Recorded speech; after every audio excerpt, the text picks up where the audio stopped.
Welcome to the Sports Betting Preview Show, a pregame.com podcast. This is segment 1 of 6. Now, please note, if you're listening on iTunes, we're doing the podcast in reverse order. We're going to do the Thursday games at the back of the podcast. So this way, if you're listening later in the week, you don't have to listen to something that already went off. So whenever you get to the part of the podcast where we're already talking about a game that might have went, you can just stop listening. Or if you love to hear VR and myself, especially when we argue about Pitt Oakland, you can continue to listen. Now, this is the first segment, and we're going to take a look at handicapping the Ncaa tournament. And we're going to call this series our continuing series of Watch, Learn, and Earn videos, where we break things down, teach you how to handicap, and not only, you're going to get free picks from us like we always do in our podcast, but we teach you how you can get some winners for yourselves. That's what we're here all about. I'm Marco D'Angelo. He's Vegas Runner, and we're coming to you live from Las Vegas at the pregame.com studio. VR, it is the big dance time. The big one. Everyone waits all year for this. This is probably, next to the Super Bowl, the single most exciting week in Las Vegas. Absolutely. Everybody comes to town for that opening weekend. First 4 days, sure. You're right. You go from 64 teams on Thursday to Sweet 16 at the end of Sunday. Power-packed basketball from morning to night. Yeah. The sports books just go crazy. And then next week it won't be anything like that. No, then the Final Four gets... Then it gets busy again, Final Four. Now, last week we talked about handicapping conference tournaments. And folks, if you didn't watch those videos last week, I don't know what I can say. We were on point. Absolutely. I mean, the things we talked about, momentums, they were money makers last week, and all those concepts came to fruition. I'll tell you that much. They did. I used them, and I had a winning conference tournament because of it. Absolutely. I mean, we've done this for so long. It's the same over and over. You're right. I have a saying. You know why history repeats itself? Because nobody listens the first time. Yeah, you're absolutely right. You're absolutely right. Let's start first off. Handicapping the Ncaa tournaments. One thing that's different as opposed to the conference tournaments, half the teams in the big dance are going to be coming off a loss. Yeah. Okay? Because only 34 teams got the automatic bids from winning their conference tournament, which means everybody else lost the game before they come to the thing. So you have that bounce back mentality that you have to handicap a team coming off a loss. Sure. The other thing that, one of the things that I like to look at is in the NCAA, this is something that teams at the beginning of the year, this is the goal. You want to get to the big dance.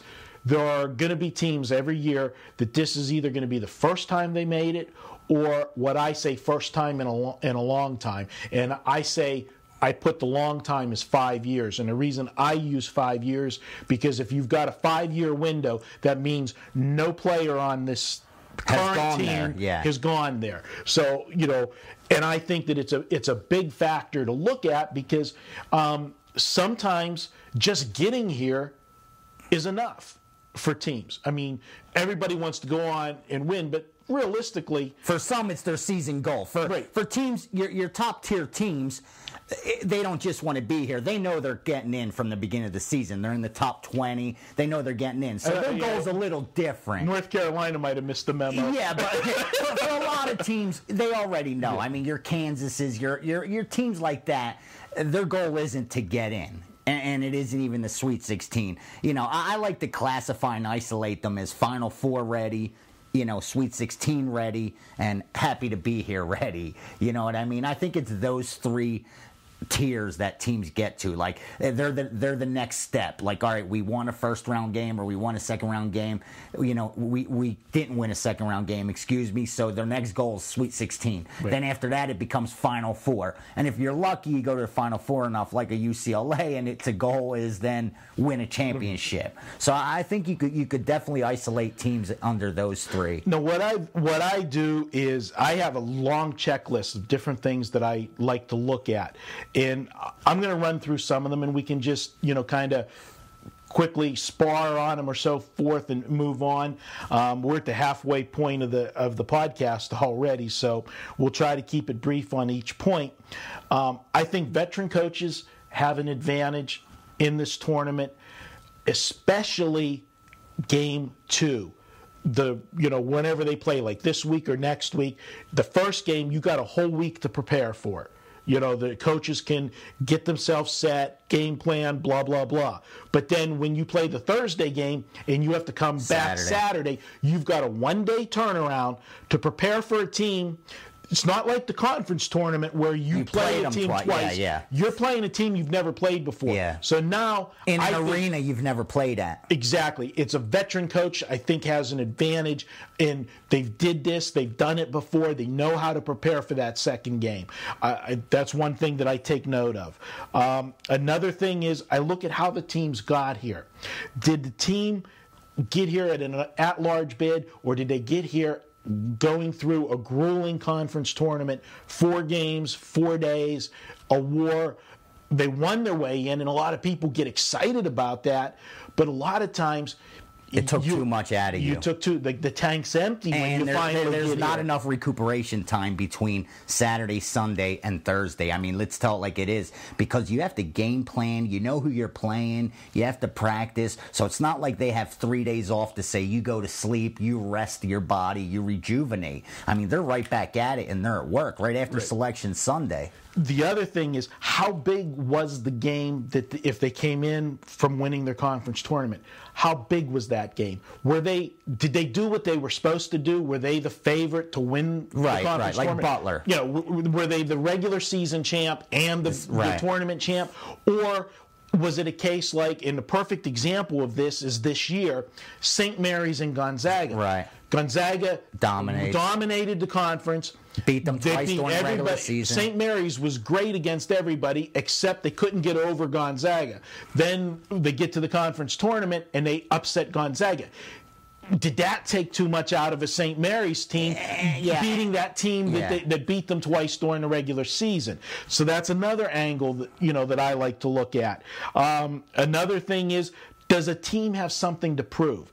Did they come in slighted as a seed because of maybe losing the conference tournament, and their stock fell, because of 1 or 2 games when they should have been, a lot higher? Those teams that play with chips on their shoulder, you get a focused effort. And I know, and it's something that me and RJ always argue about, he says teams should be focused all the time. They're not. Some teams have more to prove than another team. They just come to work with their head down. Well, yeah, right now, that's what you're discussing, a lot of the motivation. The motivational angle of handicapping. And I think in the tournament that is huge. That's definitely one of the factors you have to consider. But then a couple of the other things you got to look at too, and we talked about it with some of the matchups we broke down, is the layoff. The layoff factor. Some teams' tournaments ended early. Even some of the good teams that didn't get far. Your Syracuse's, who got outed early in their tournament. So their layoff's a little different, and they're not used to that. Then I definitely look at travel. A lot of these teams that are going from East Coast to West Coast, they never had to do that during the season. A team that's in the American Conference, a little conference that takes a bus to their games, all of a sudden is being asked to go 3 time zones and go cross country. These are college kids. I bet you 9 out of 10 don't have a passport, and never left their state. So, I mean, there are angles and factors you definitely need to consider when handicapping the March Madness, unlike any other part of the college basketball season. We're less than a minute. One last angle, opposite styles. If you get a team, tempo and defense for sure. Remember this as a rule of thumb: when 2 teams play the same type of tempo, almost always the team with the better athletes is going to dominate. The superior team. But when you have contrary styles, an inferior team can disrupt Oh, absolutely. A better team. Yeah, you So got to isolate tempo for sure. Watch those different, styles of teams, and take all the information you can get. Watch with your eyes. Watch these teams that play Thursday, come back Saturday, Friday to Sunday. See how much they struggled on the Thursday game. If it was an easy game, if they were in a dogfight, and sometimes those dogfight games really toughen a team up for the next game. Yeah, and if they're playing the same type of defense, sometimes you're playing the man-to-man back-to-back. We're out of time, guys. You can talk forever and not cover everything. Check out all our videos at pregame.tv. This is Marco D'Angelo. He's Vegas Runner. We'll be back with another video in a moment.